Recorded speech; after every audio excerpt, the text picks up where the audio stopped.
Hey guys, Ewan here with the Old School Labs, and so Big Ramy receives a special invitation to compete at the Mr. Olympia stage. Of course, we all saw this coming pretty much. It was expected, it was a topic of debate. Should he not? Is he gonna? And apparently he received it. And if you guys have been following my channel, you know that I was always for this. I was pro Big Ramy getting that special invite. I think he deserves it. I think he was one of the greatest bodybuilders of my era. Since I started following bodybuilding pretty much the next year, or actually a few years later, he showed up and he was always there. He was always at the Mr. Olympia stage, of course, except 2019 Mr. Olympia, but he was always up there. He was always a topic of somebody who's gonna win the Mr. Olympia if he shows up conditioned. He came conditioned a few times, actually, 2016 I believe, but he was too small, too flat, didn't place well. Then the best combination of his conditioning and fullness was 2017, where he almost won the Mr. Olympia. He was second. So does he deserve to be at the Mr. Olympia stage? Hell yeah, he does. People absolutely love him. People will buy tickets for him, and he is one of the biggest bodybuilders of all time. And he's right now trying to qualify for the Mr. Olympia, but he's not able to because he cannot compete because of course, COVID, and he tested positive. If he showed up, I think 70% of him would crack the top 3 at the Chicago Pro or Europa Pro, whatever. I think he is that good. The situation is not ideal in the world right now, but he deserves to be on that stage. He definitely does. I mean, it would be really shame to not see him on that stage. Imagine that. That would really suck. So whatever. I understand the other athletes who tried really hard to qualify. Some of them managed barely, like Regan Grimes, who competed multiple times and gathered some points and barely even qualified. But who is Regan Grimes compared to Big Ramy? Come on.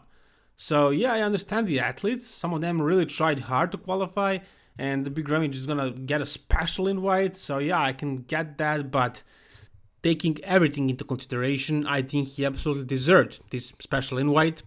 The question though is, was that test faked? Was it even real? We didn't see the test, actually, the results. I heard from some people that he was actually at the show. That's where he got tested. But again, I'm not sure about that. That's just an info that I heard. So maybe he actually faked it because he wanted an easier prep for the Mr. Olympia, so he wouldn't have to, try hard for this qualifier and then try again for the Mr. Olympia. Maybe that was the game plan that Big Ramy and Chad Nichols had going on. I could be wrong, but again, who's gonna tell me that I'm wrong? How can you prove that? Anyways, so he received it, and I think he absolutely deserves it, and I'm really happy that we're gonna have Big Ramy in that lineup.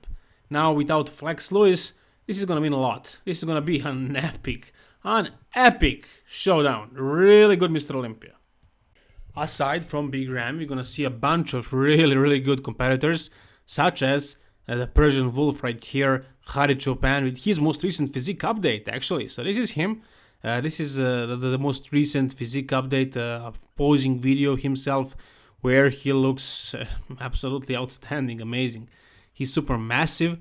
He's not in contest shape yet, but you can see that he's really lean. He doesn't have any fat. He just needs to get rid of this water slowly and probably get a little bit harder, fuller, whatever, just better. And can he win the Mr. Olympia? I don't think so. I don't think he has that stature that is required from a Mr. Olympia champion. But is he gonna crack the top 5, top 6 for sure? I think so. And can he crack the top 3?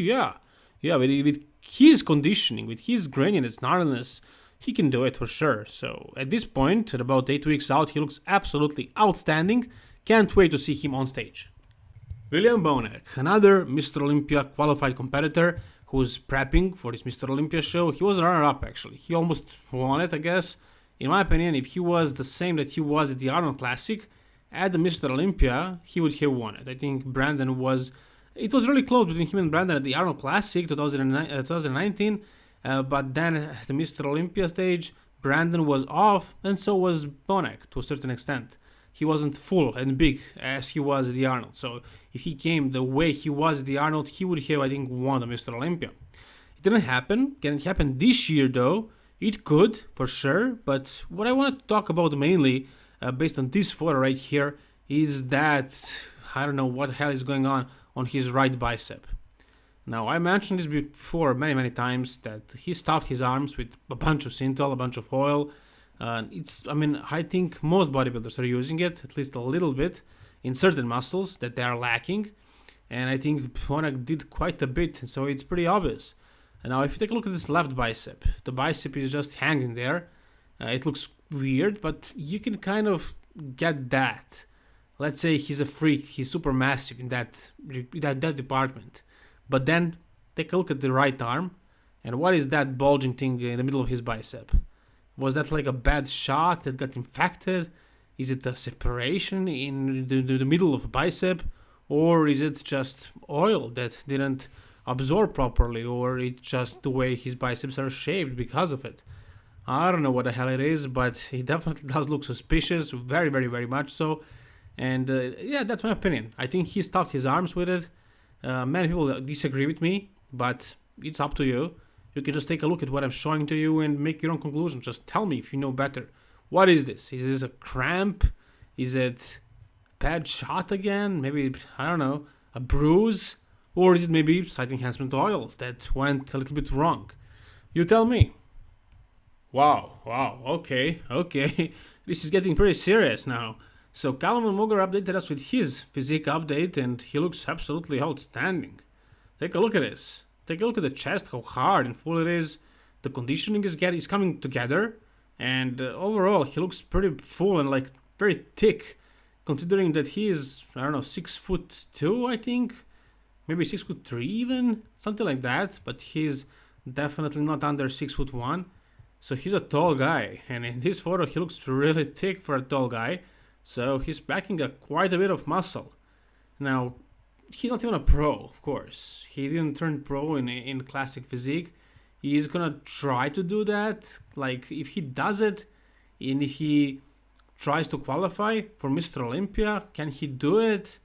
I don't know, man. I mean, he does have a lot of talent, but there are also some other guys who work really hard, who have been working for years up to this point, while Calum was fooling around, healing from his injuries, and I don't know what the hell he was doing, smoking weed, riding bikes, having fun with girls.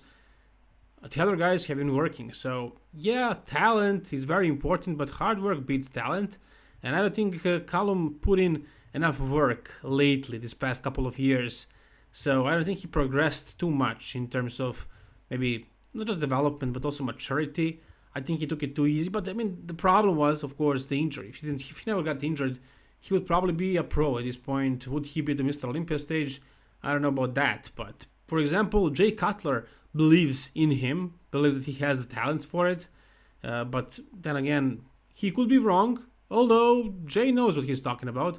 He has the eye to recognize talent. So if Jay said it, I guess we should believe it. Anyways, talking about Jay, this is Jay's physique update. Actually, we got that too. It's actually been quite a while since somebody like Jay Cutler posted a physique update. It's not really a physique update necessarily, but it's a quad showing his legs. He's showing us that he actually he's still holding on to some muscle that he had before he retired. But again, he didn't retire that long ago. It was 2013, his last show, his last Mr. Olympia, so 7 years ago. And in the meantime, of course, he wasn't taking it seriously, but he was always training. He was eating like sometimes 2 meals a day, sometimes 5. That's what he says. And you can see right here, at this point, he looks really lean. There are veins all over his quads, and he's, for an old man, he's not even old, man, come on. He's like 46 at this point, 47, so he's still pretty young. Dexter is older, and Dexter looks far better, of course. He's cracking the top 3 of Mr. Olympia, top 4 actually, at Mr. Olympia, so imagine that. But Dexter is one of a kind. For Jay Cutler's age, he looks absolutely amazing. And for somebody who has been retired for 7 years and who has not been training seriously, I mean, yeah, sure, he's training, but he's not like devoted to eating and everything like he was before, not even close. But he still looks really good. Like, he's lean, he does still have the shape, and quads are They always were his signature muscle group, and they are still there. They're still looking pretty good. Whatever you guys think about this, tell me down below in the comment section. Like the video if you enjoyed it, and please subscribe for more videos like this. All the best, guys, and keep it old school.